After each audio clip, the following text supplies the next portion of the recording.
she's not even, like, upset at him really about it. She just, like, I mean, she doesn't expect him to be celibate for 30 years while this chick's been searching.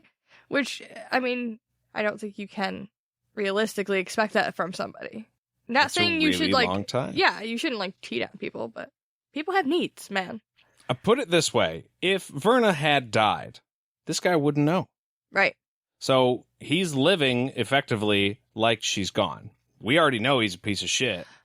Yeah. Marge was after, yeah. So we know for a fact that he has moved on. Yeah. And Richard is being very, I guess, romantic, but that doesn't always make it real. Right. And there was a distinction, and I feel like that distinction was important. Yeah, no, I agree with you.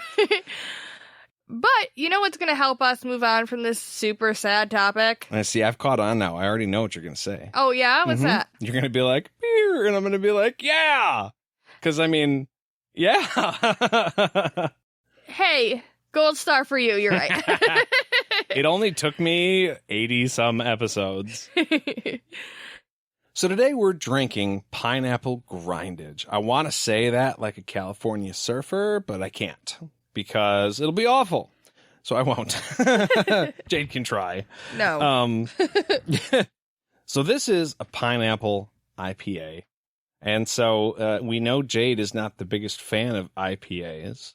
So I'm curious, actually, to know what you're going to think about it. I'm going to swig first. Yeah, no, I'm not a big fan. I actually picked this one out. I thought maybe the pineapple would allow me to get over everything else I probably hate about it. That rindy thing I was talking about kind of comes in play, but pineapple is more of a subdued flavor. When it's not the real pineapple that you're eating, you might actually not hate this one. It's IPA, but it's okay. Yeah, I mean, the hoppy mixes with the pineapple really well. It's an okay IPA. It's for mugs, chillin', and grindage, buddy. But Grand Armory did a pretty good job on this one, so if you see it in stores, grab it. Otherwise, I'm going to finish this, and we'll be back right after this.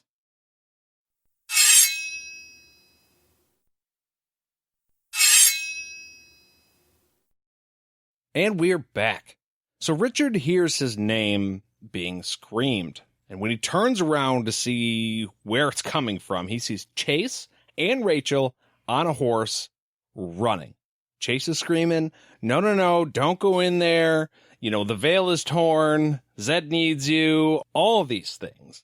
Now, he looks at Rachel, and he feels a Zed vibe coming off of her. He notices the stone, which is, okay, it's a magic thing, so maybe Richard having magic plus the magic sword, just kind of like, he can tell that's also a magic thing.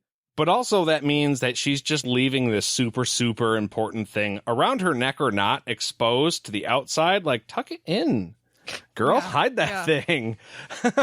If somebody happens to know what that is, they're probably going to want to get their hands on it, good or bad. So, like, hide it a little. Yeah, maybe try a little. Yeah. Well, it's also weird that there's a Zed presence about that, but also just the fact that we know that Richard, like, looked around before they entered this chunk of land, and there was nobody behind him.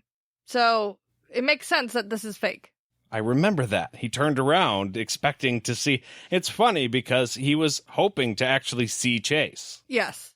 And then here he is. Yeah. So it makes sense that he would, like, conjure that up in his brain, that they're chasing him into this weird thing, even though there's no fucking way that he would have just popped out of fucking nowhere, okay? Right.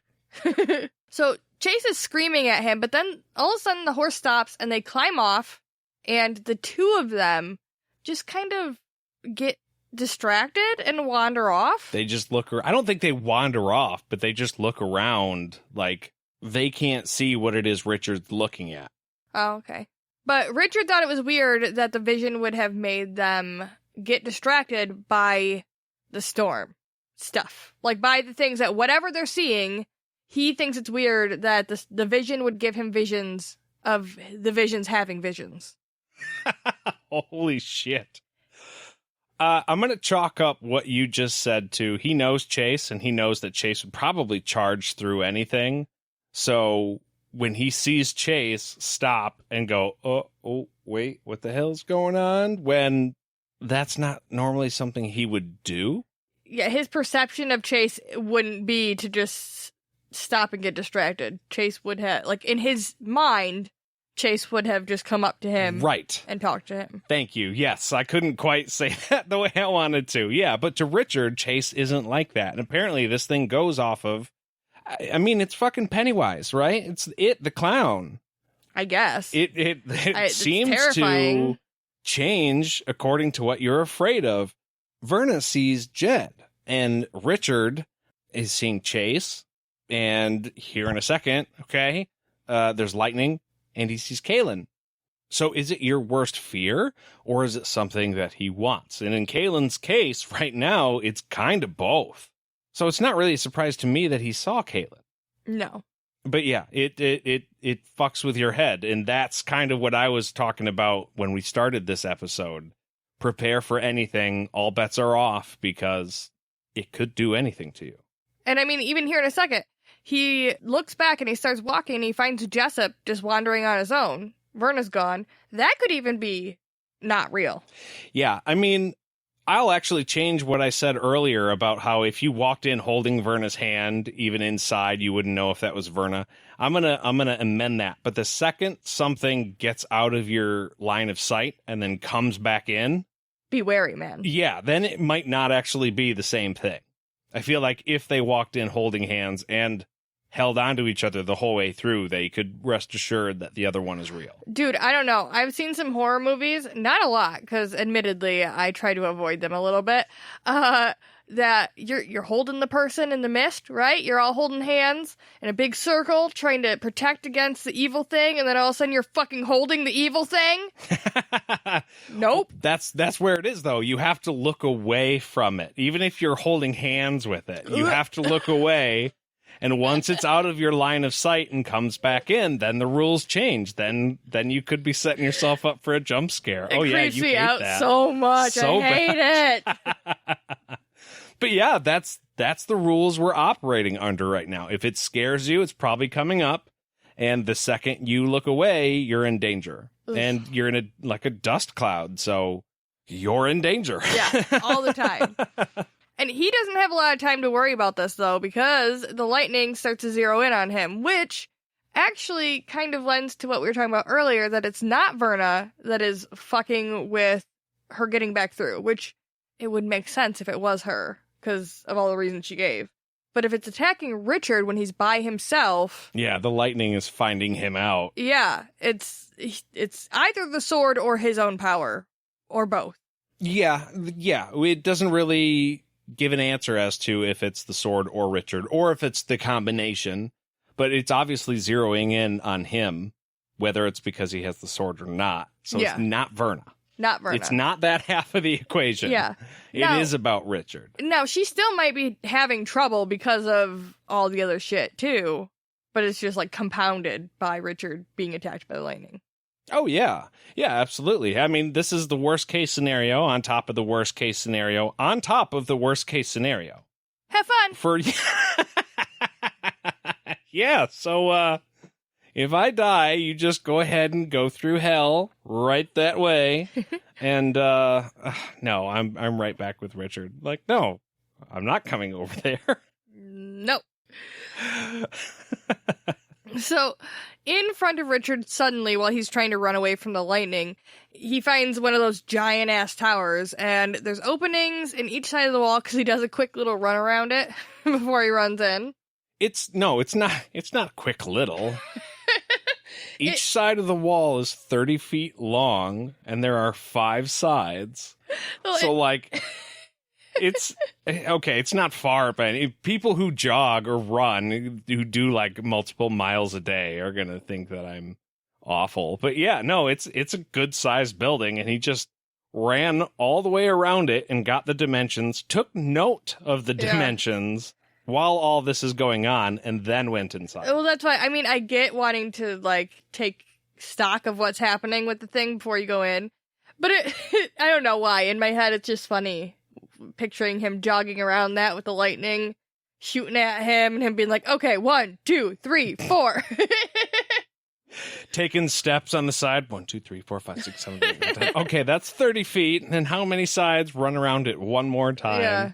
A little calculator and a pencil and I don't know why I picture a paper coming out of it. But yeah, just doing math stuff. Yeah. But he finally gets inside, and the ground is covered with sorcerer's sand, and he knows what that is, kind of, because of, Darken and all his shit. And the walls are covered in black soot.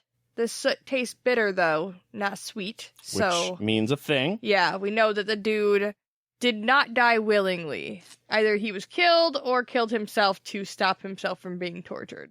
Yeah, it wasn't like when... I kind of picture it like...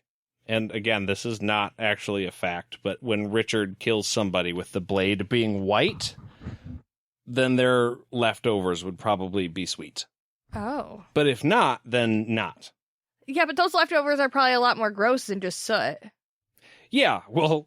So in my head, I just started thinking about someone, licking the intestines or whatever. No, that's gross. I meant, if the sword did that, then it would taste sweet. It was like a place of forgiveness, a place of love. This was a place of, please don't fucking hurt me. So it was a suicide for self. Yeah, but the sword doesn't, incinerate Ironically, you. Self-preservation, suicide. Yeah, no, but the sword doesn't burn you. It could. It's sizzly. Yeah. It's a hot white. If it'll go through wood like it'll go through iron, then I reserve the right to imagine it just obliterating anything into glitter. Oh. Right? I like that. Glitter-esque. Just... So you're imagining it as like a lightsaber? No, it would be... It would be like the force of the magic hits... You just said force. I realized that. The force of the magic hits the body so hard that instead of slicing its way or bludgeoning its way through or burning its way through like a lightsaber, it's more than just the blade. It's the magic in and of itself. So when it hits the body, the whole thing just poof up in smoke. I mean, that would be nice, but we've been told about the viscera. Yeah, there's a lot of viscera.